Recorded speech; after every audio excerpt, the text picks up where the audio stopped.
Just to let you understand what we're going to talk about today, more or less. This is a course I teach at Lewis University in the Faculty of Economics. Sorry, what? Lewis Rome. Economics. I've been teaching abroad as well, but now is at Lewis Economics. I teach this kind of thesis. The thesis is about how important the technology of digital technology is changing the world. That's the real stuff that, in my opinion, has not very well understood over the years. The course has been very successful. It's almost, I would say, now we are reaching the 7 years. This year will be participating in the course. That is a complementary course in the Lewis Economics School. More than 70 students. So there is a lot of success. What you're going to see is a very small piece of it. It's a long course. It takes 60 hours of teaching. So we're going to just take very few bits about this. Do you have time? 60 hours, yes. Well, I'm not sure you will resist. So what we're going to talk about is what is, first of all, the first question that I asked to the student, and also I've been asking myself, what is digital economy? What is all about this? What does it mean? Everybody talks about this, but there is not a lot of definition, and there are a lot of problems even to measure at different levels. So that's the first bit. Partially of this presentation, most of this presentation is in English. Some slides at the beginning are in Italian. That doesn't matter, we're gonna see. Okay, well, okay, about me, it doesn't matter, we can go. There is a book. We're gonna put some copies of the book here if you need. There is the English version ready. So the first thing, the term of digital has been used about 10 years ago in a book that was launched by a Canadian strategist that you know, Don Whipscott. And what we should think is, what is this digital area in your opinion? What we mean for digital? Why we call this area digital area? Why? Why everybody's talking about this? Please.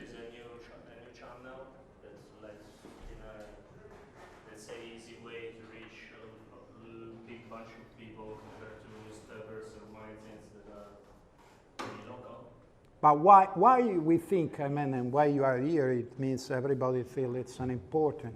Why is so important? Why?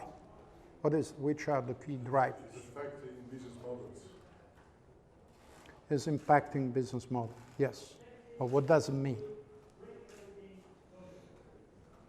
Please. It's kind of like a pace car. Like the old companies have to learn new things, and it gives all the companies, it's an equalizer.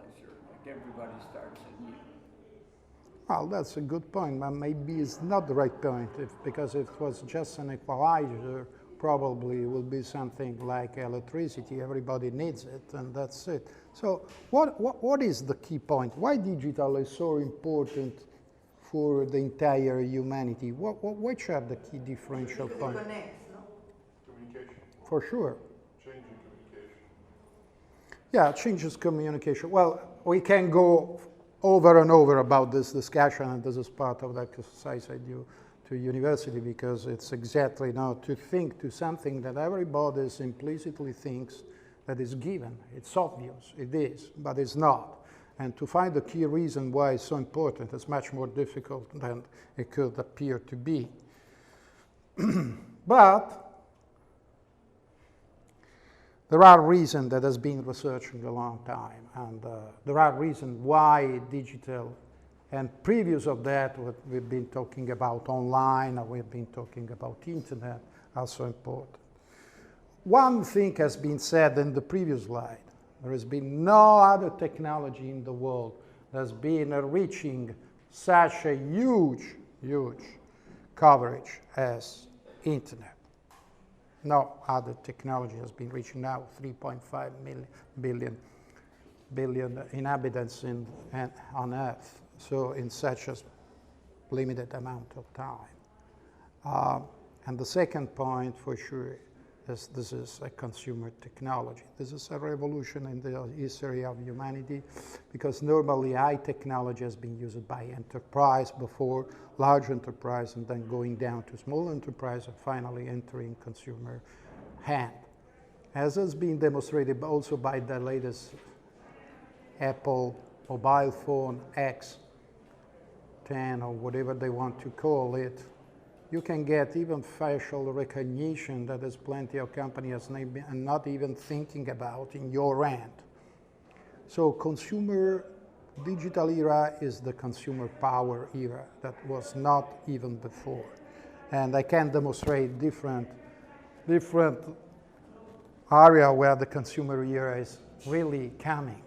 For the first time in life and history of humanity, your life can be really put on internet with your photos, your story. In the past, this was left just to few super rich or super powerful guys that was king or head of states or whatever. But now everybody of you could really make of his life and history. So it's changing. In any case, there's been, if we want to be a little bit more systematic, there's been 3 groups of technology that has been changing altogether the world. For sure that information technology, hardware technologies, in general, that has been based on one phenomenon that has been one of the largest phenomena ever, that has been miniaturization of chips. There are slides not here later that show you how we have been capable to increase by factors 10 the capability of chips, and the other side reducing the size. Without reducing the size, we will never have things like Internet of Things or the mobile. Mobile phone, cell phone nowadays are more or less the same powerful capability of a PC, and they are getting nearer and nearer. In fact, they are called a PC in a pocket. That was impossible. When I started, the first computers were so heavy you cannot even transport them. Now it's something you put in your pocket, and the future will be even much more volume than today. The other group is telecommunication. Without telecommunication, we couldn't be here. So the capability to invent a new generation, the 3rd generation in particular, and the 4th generation, and now the 5th generation telecommunication, has been creating the capability to transmit and transport data at reduced cost everywhere in the world. And the 3rd area where we've been making very astonishing progress has been the sensors. Different sensor has been able to create the capability, for example, something that everybody uses a lot, for example, is the photos. Photos are sensors, they're CCD sensors. The CCD sensor has been changing the world, changing entirely the industry of photography forever. And the same I can say about microphone. I can say the same about what everybody of us use. Touch is based on another sensor. So all the sensors has been put together, has been changing, and will change again the world, because we are putting everywhere in the world something that we can use easily, or we can transform something that in the past was considered totally out of the reach of Internet of Things. So these 3 groups of technology are getting there. So without all these 3 technologies, we couldn't have a digital era as we have. And the other things that we have, of course, as I said, is that all this kind of new technology that in the past were going through a clear adoption curve, and the adoption curve at the beginning was clearly used by large enterprise, defense, and governmental area, were costly because they cost a lot of money, were secret, now comes directly into your hand, jumping all the other segments. So the adoption is massive, and the cycle is more or less given, more or less, I oversimplify, but more or less I give you the idea, by the cycle of release of new mobile phone. Every year there is a huge attention, and there is a new mobile phone coming out, packed with technology, and given directly to consumer, everybody about the use. And because of different area that we cannot investigate right now, but the business model of mobile phone that more or less is subsidized by telco that sell to you a costly mobile phone for loyalty reason, by installment, at that point, I think you can get this technology for, a fraction. That means 20, 30, 40, whatever dollars or euros it is by month. That is acceptable, so it's made accessible. Super high-tech technology available to everybody. For example, I repeat, Apple is introducing this 3D. It's not the 2D. The 2D scanning recognition was introduced by Samsung, but it's a little bit fake because you can put a picture, you can put different things in front of you, not necessarily you. But the new technology coming out from Apple is 3D. 3D scanning facial recognition is super high tech. There's plenty of companies not even can afford it. In fact, you enter in a company with a normal smart card that is an RFID recognized just a piece of paper. The 3D face recognition is something astonishing as technology has made them available for very low cost, and this will influence the reducing of cost of the sensor itself, and this will make massive utilization. This is more or less the cycle. Stuff. So you will have, and you have today in many cases, much more technologies than the enterprise could afford. That's a clear giant revolution in the world.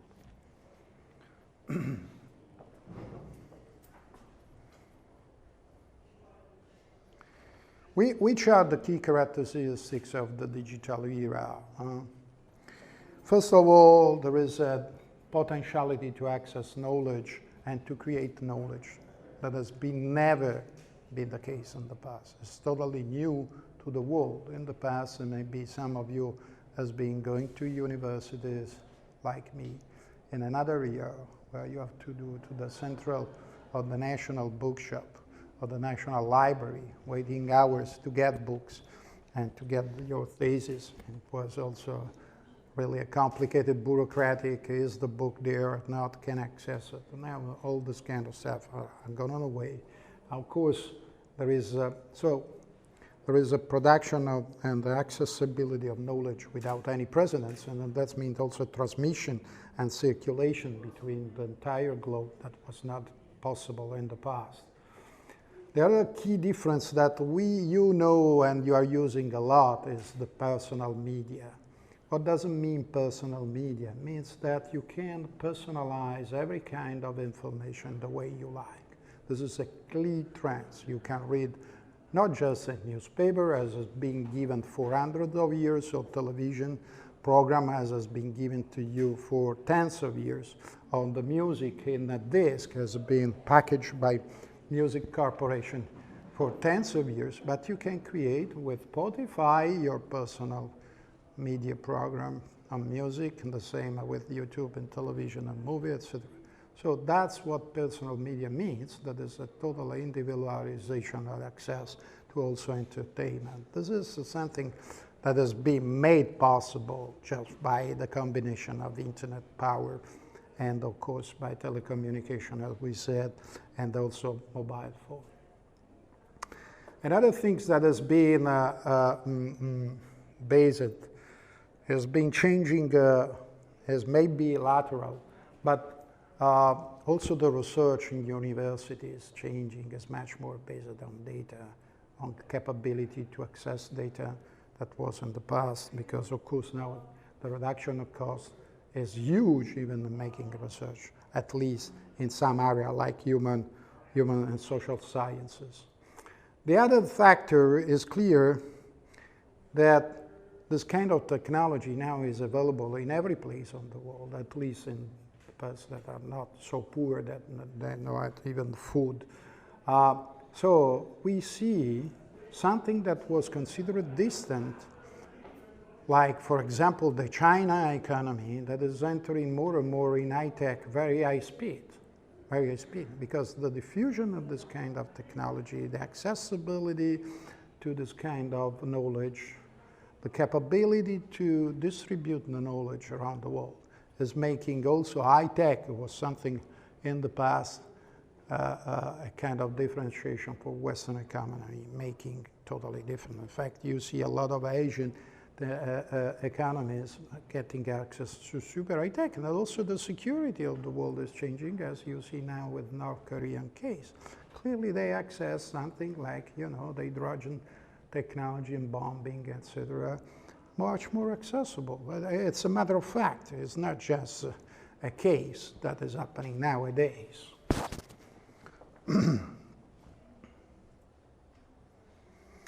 Here, there are some definition of what digital economy is. There's been plenty of them. There's plenty of different stuff. In some areas, it's been called even the internet economy. So there is a little bit of, I would say, confusion about this. So the definition will not help a lot and will create some. So, and there are other authors, as I said, the first one to using the terms was Don Tapscott in '95, so it's more than 20 years that has been talking about. There has been also Nicolas Negroponte, that was one of, let's say, the one first book that has been talking about the switch of atoms and bits, meaning the switch between physical and non-physical economy. So there's been plenty of guys that has been talking.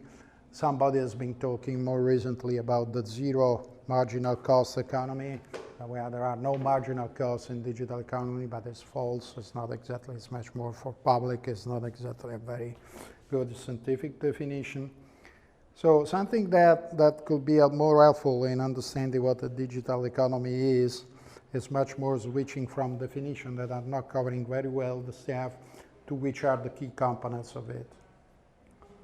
For sure, you need personal computing, whatever is the way you're going to do. That doesn't mean a personal computer. It could be also the smartphone, as you know, and there are slides about this. The installed base of personal computer in the world is much lower than the smartphone. The smartphone is reaching 3 billion installed base in the world. The PC is now more estimated to 1.5 billion. So it's clear the personal computing is switching to smartphone computing more and more. Of course, you need all this kind of infrastructure. Otherwise, if you have not digital technology, wireless network, mobile devices, you have also a very complex technology that everybody gives for given, but it's super complex. That is the global positioning satellite. I don't know if you know how it works, but there are something depending on the kind of satellites network you use. Even when you use the simple Google Maps, there are between 32 and 37 satellites that have to be aligned in a limited number of 3, 6, depending where you are, just to give you the position where you are and to tell you where to go. We live in this kind of stuff like it was nothing, but it's very complex technology, like costly technology that was available for a long period just to military. GPS was used from USA military forces to attack the enemy, also to position their army. So it's something that now we use in everyday life, even going, to the bar, to the restaurant, to come here. In the future with the 5th generation, where the penetration of technology with telco will be higher, even inside the building will be possible. Nowadays, it's a little bit complex. It's not going through the building. But all this kind of stuff are giving us the impression that this kind of stuff is so useful that we need them, and because we need them, it's simple. And it's simple to be used, but it's a huge framework of technologies behind. So we have also new kind of digital economy is changing, as we said. For example, the payment process is totally changing from the exchange of pure money to virtual money. One of the cases was for example, when this kind of quantitative easing has been introduced by the USA and also by the European Bank, a lot of people were saying that the European Bank or the Federal Bank were printing money. They are not printing money. They are really in a virtual place, creating this kind of virtual money. Of course, they are the only one authorized. So. As every kind in the human story, there are opportunity and huge risk we entering, and the security is one of this. Of course, there's plenty of story where people have stolen money, have stolen identity. There is this digital, what they call digital identity, and but of course, this is part of the human being, so it's changing. One of the largest discussion that has been, but there is no clear definition about this, and there's a lot of opinion if in a digital economy will be a total replacement or not of workers. That's of course a huge impact on political and also social cohesion in our history. For sure, what is happening is distributing the income, distributing the capability and the specialization between nations. And of course, Italy is one of the countries that has been most affected because of this specialization of low, medium technology. Most of them has been going forever to much lower cost, like China. It has been clear that part of the process has been through digital capability to connect to them, to China, to order something there, to make them arrive in a decent amount of time, and this has been part of the process itself. Of course, all the economic activities in a digital economy makes a huge change between other historical periods. The first one that you don't need to move. There is no need to move people. You can order in China, you can call right now UK or whatever. In the past was not the case, and the kind of communication needed was not real time. Real time is one of the key differences in the digital. You can do this really anytime, depending just on whatever is available there, not sleeping or there is not a specific area. So you see that the one other things that is happening, and is happening even in Italy, there's one has been still nowadays one of the latest adopter of e-commerce, but Amazon and Alibaba are coming all other day and things like this. So where people are starting to buy more and more on electronic commerce, the impact is seen clearly when you go to retail. So the largest retailers and also small retailers are facing more and more competition and also close down. That's a worldwide trend, because of course at the end we see that is for the consumer it's much better to buy something from one of the largest catalog available. That could be one of these electronic markets. And on the other side, what is clear is that the cost is much more lower when you use even remote logistics than paying the salary of two people in a small shop at the end. That's what is happening. It's a swap between logistic costs and human being costs at the retail. I'm not saying that is good, because also for, let's say, the town and ambience, the fact that you have light, that you have people also you meet, may be much better. But I think this is something that is going to happen every day. We don't see in Italy, but if you go in UK, even supermarket has electronic commerce. There is one. There is one the supermarket just online. UK is the largest in the world. It's named Ocado. Maybe you've heard, maybe you don't. But they just sell purely every food online. They do not exist, and we see the same on banks, etc. So it's something that is coming. So we'll make a little bit our town a little bit more desert than they were today. But I don't see how we're going to make the difference. Do you think it is happening even for hardware development? What? The remoting of people? What do you mean by that? If someone is building hardware startup, of course, if you're talking about hardware, you need to be in some physical place. And if you have a product that has some different parts and requires two or many people, and they have to put together hardware pieces in one single product, let's say a prototype. What do you think about the difficulties, the logistical difficulties about remoting into? You mean that you work, you create, let's say, an airplane, you put a piece here, develop another piece in modular work.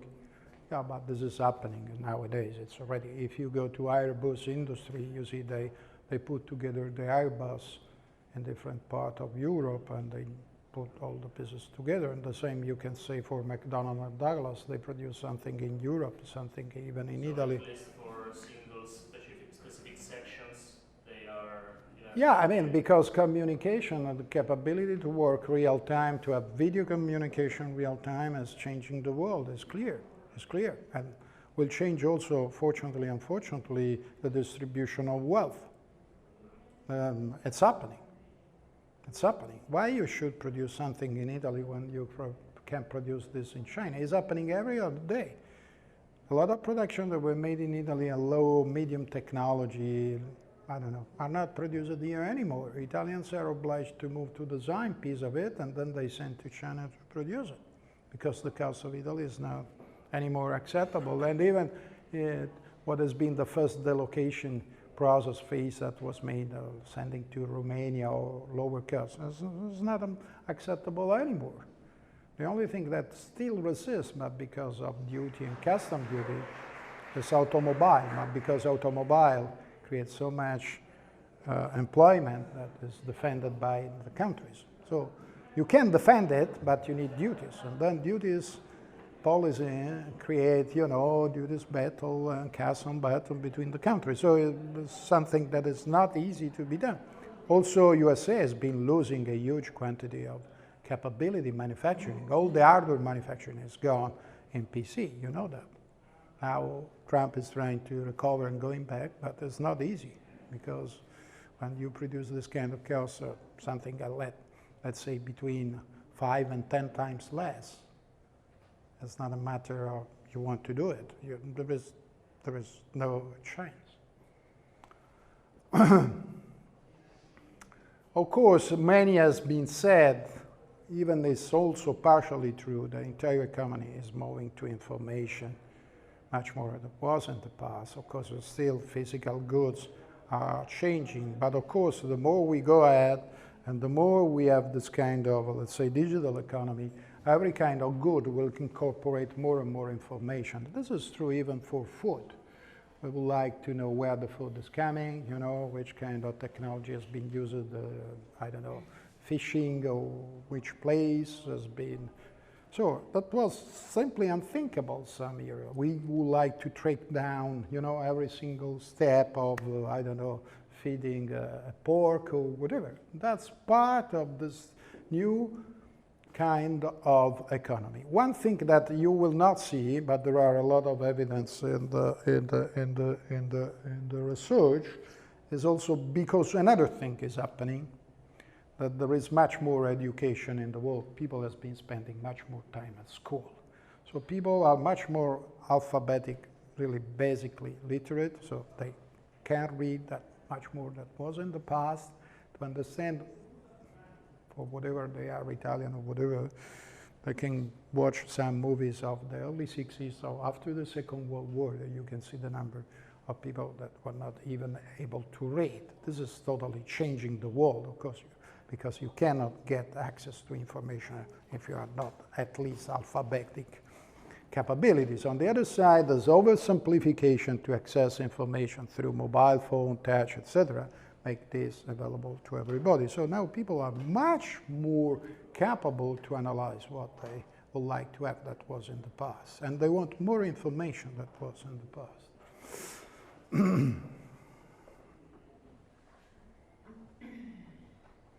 So let's try to see which are at least, so out of this very quick lesson, which are the key features of the digital economy and make the digital economy and digital era different from what it was in the past. For sure, we are connected. Everybody say that, and it's clear. And this is very simple, and you see it because if you don't get Wi-Fi here, internet is coming down at home, and not even to talk about in the office. This is considered, or more or less, a disaster. Okay, it's plenty of people say, look, this is also a kind of, something not very sane, and there are also, kind of dependency, etc. And maybe it's true. I'm not saying that it's not, but it's everything in life could be good or not, depending on yourself, not depending on others. share it. This is something that has been said many times. Now we can, thanks to this communication technology, seamless integration, we can share a car, we can share things that was not even thinkable to share in the past. Huh? There is also, you know, when we talk about sharing, for example, Airbnb is something that has been made even thinkable just because of internet access of billions of persons. So you are using an asset, a typical asset that is not very well used, like, you know, home, that typically you are not using every room or every period of the year, and you can share it.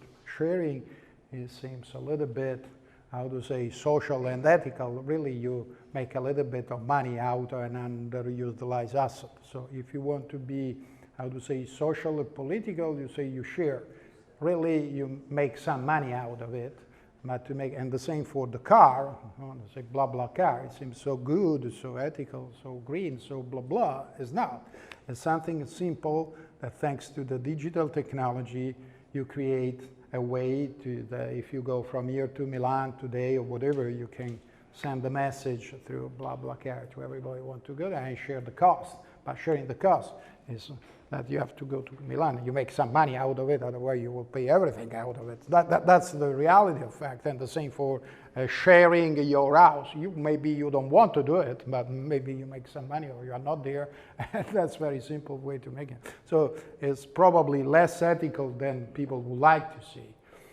What we share is something that has been a revolution that has been introduced by Facebook, and it's first really, it's our private information. It's astonishing how privacy has been changing between individuals. We are still discussing about privacy here and there, but really the fact is that we say where we are, what we're doing, which kind of food we are eating now to everybody in the world, because when we publish on Facebook or on Twitter or whatever, we are telling everybody what we are doing. This has been a huge cultural change. Was not the case.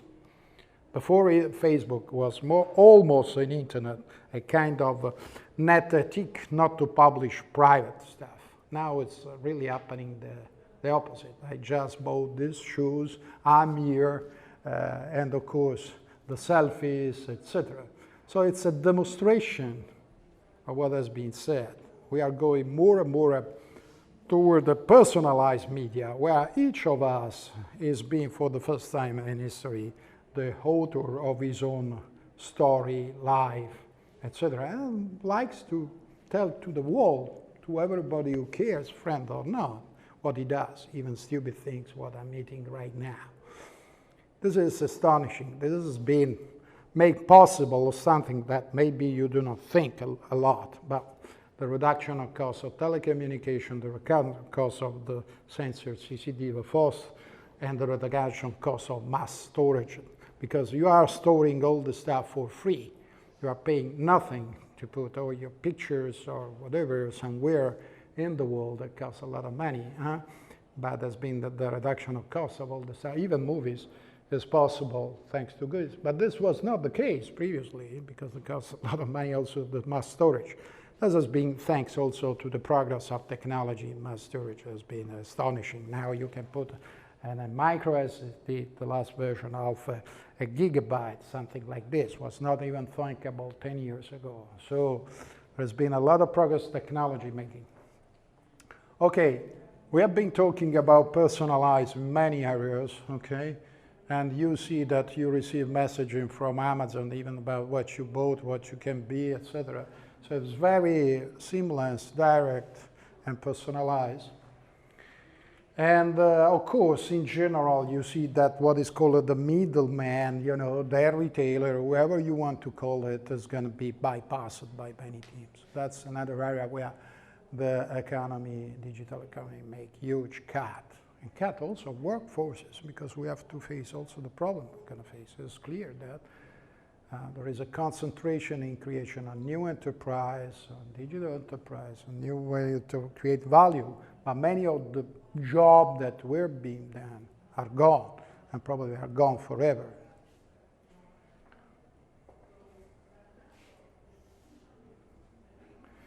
So this is something I've been a little bit touched on, a very sensitive argument for everybody. There is a lot of discussion between economists what is happening or not. And of course, this touches everybody of us. Everybody has friend or son or whatever.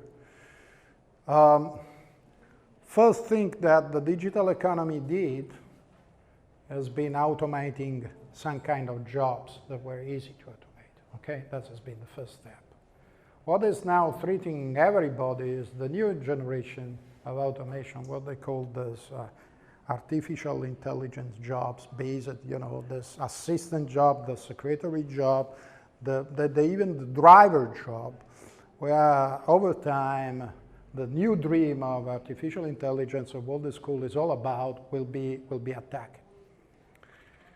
I have no opinion about this. Don't ask me, I'm not the guru, say yes, this will happen in 2 years or whatever. For sure, there is a huge effort to get there.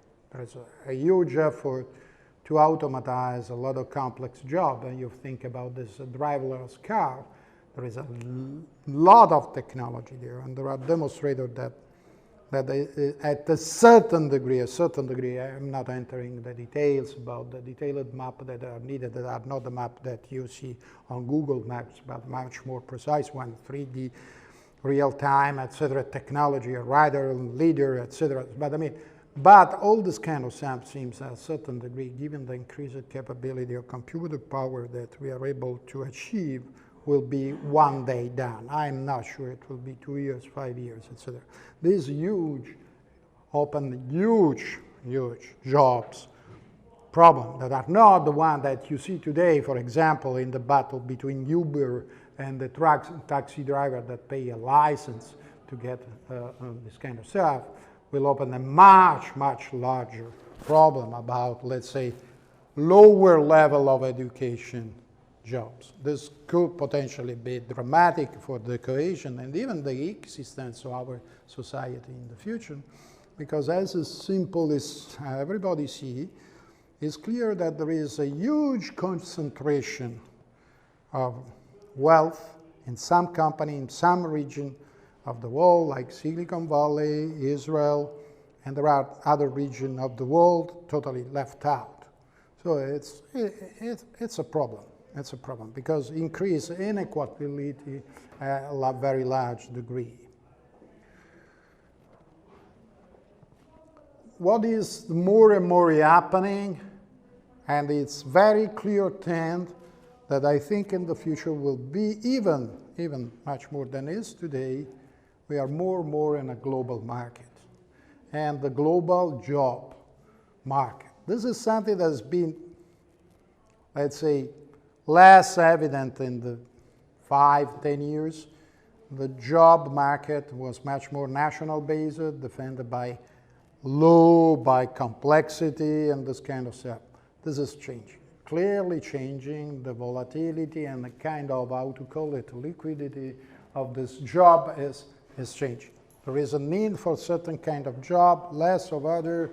People will move much more than they did. Above all, I wouldn't say in a continent like USA, but for example, in a country like Italy, and of course the knowledge of English will increase rapidly, being now or less the lingua franca as it was late in 2,000 years ago. So you need basic stuff. One of the things we saw, so we enter in something that is a little bit more interesting and less economics. It's also a kind of problem with the typical jobs of what was called the middle class, and we see this effect clearly in every kind there is an election, where clearly, for example, in the Brexit voting scheme in USA has been clearly the Londoners were more than others participating to the global creation of wealth through the financial services and also technical services, voting for remaining in Europe, and part of the country, the north, that is more or less the equivalent in UK to the south of Italy, voting for Brexit, thinking that they need to change, just to protest. And we see the same in Italy. So there is also a lot of tension that this kind of revolution is creating in adjusting the democracy.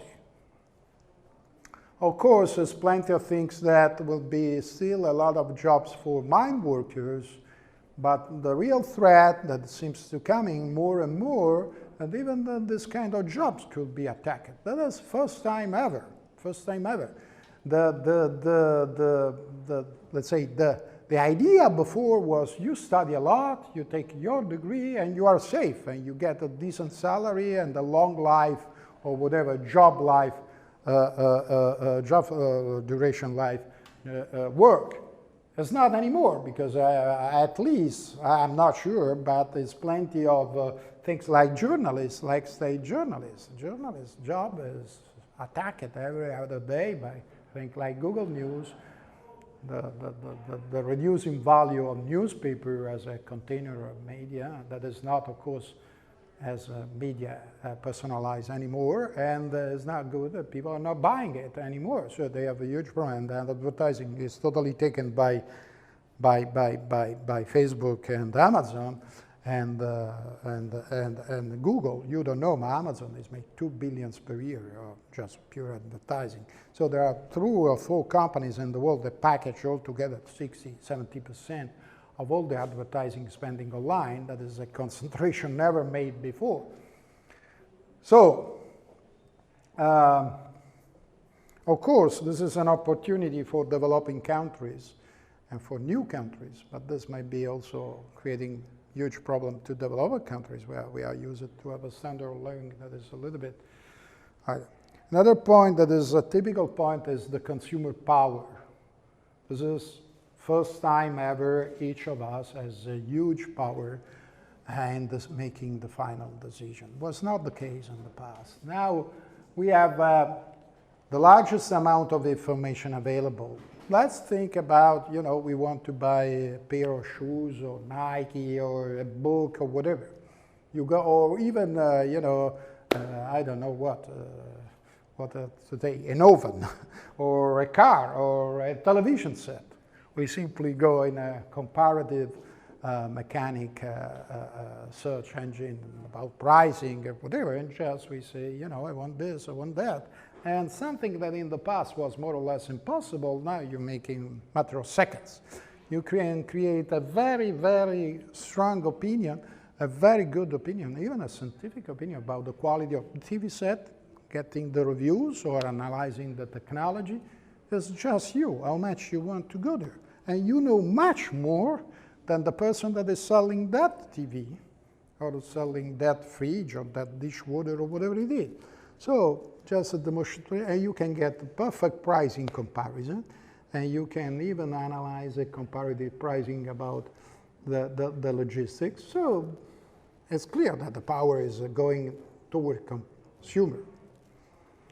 Of course, now, as I said, as it's the first time ever, everybody of us can create the content we want. We can create a blog, we can send pictures, we can tell how bad I am or whatever, or good I am or whatever I do. And this create an amplification to our voice that has been never the case in the past, never be. So we can, of course, also search and control the information we want. We can influence consumption decision. We can, as blogger does, and there are people making a lot of money doing this kind of simple stuff, influencing people over social media, and of course, how consumers choose. So here is a little bit start to be a little bit academic here, but we move a little bit of ahead, otherwise we don't get to the point. Well, the other thing that is important in digital economy is how the pricing of goods are going, which direction are taking. This is a little bit technical, but at least is near what the economists say is that, of course, we go near something near, at least as a trend, to what is called near perfect competition. Let's take the example of the oven, of the shoes, or the chairs, or television set. If you want really to know which is the price of this kind of, let's say, standardized good, you can really compare real time. This implicitly reduces the cost, the pricing in general, because the perfect competition, as has been theorized by the economists, is getting there. So this is the way you can buy, you know, these lamps or that door at a certain degree, assuming it's a standardized good, at the best price you want in a very simple term. It was not the case in the past. This implicitly, it's one of the explanations has been given for the reason why the inflation, even in this kind of fast recovery of the worldwide economy, is not taking up, because the pricing now are much more comparable than it was in the past. Okay.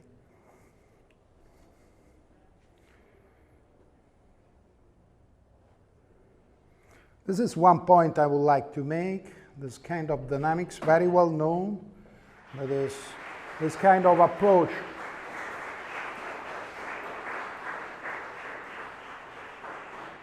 Well, there is just one or two companies for every area that it takes to dominate the worldwide market. We see this in e-commerce, with this in search, we see this in social media. So we see this more or less in every area. So one of the key trends, that is totally new, that you create one digital or two digital company that value trillions against the world. This is something totally new, because it was not the case in the past.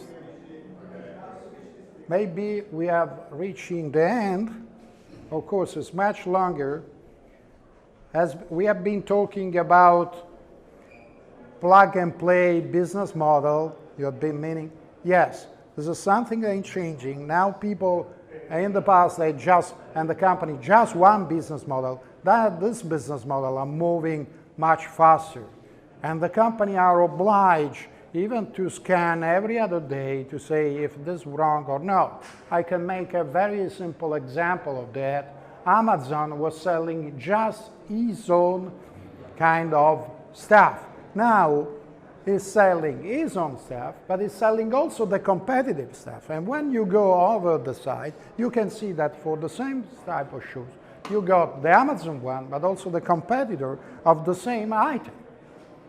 This is a revolutionary kind of business model, because, and believe it or not, they make much more money from the margin they take from competitors, let's say the ones, because they get a percentage. Because what they sell is not the product, but they sell the traffic, because they sell the traffic to that guys, and they get between 2 and 8% of this. Okay, I will go very quickly to the end, otherwise we'll go, no, of course there is this idea that there is a lot of mismatch between talents, and there is a lot of ideas about converging all over the world about supply. This will not talk. So I think in general, what we can say that the key technology, and we finish here, the key technology that has been enabling during the last 20 years all this revolution and what is all digital about has been internet.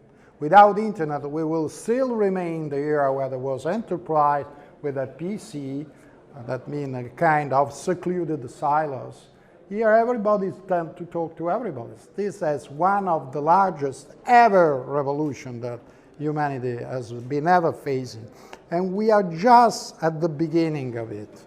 We're going to see much more. It's impossible to forecast where we are going and which will be the direction, but for sure it's something that has never happened before, to have a kind of more than half of the humanity. And if you talk about, we talk about the humanity that doesn't have something to eat, etc., we are reaching 70, 80% of humanity accessing the same information technology. So the world is really changing, and digital technology is absolutely something which will change the next tens of years. Thank you.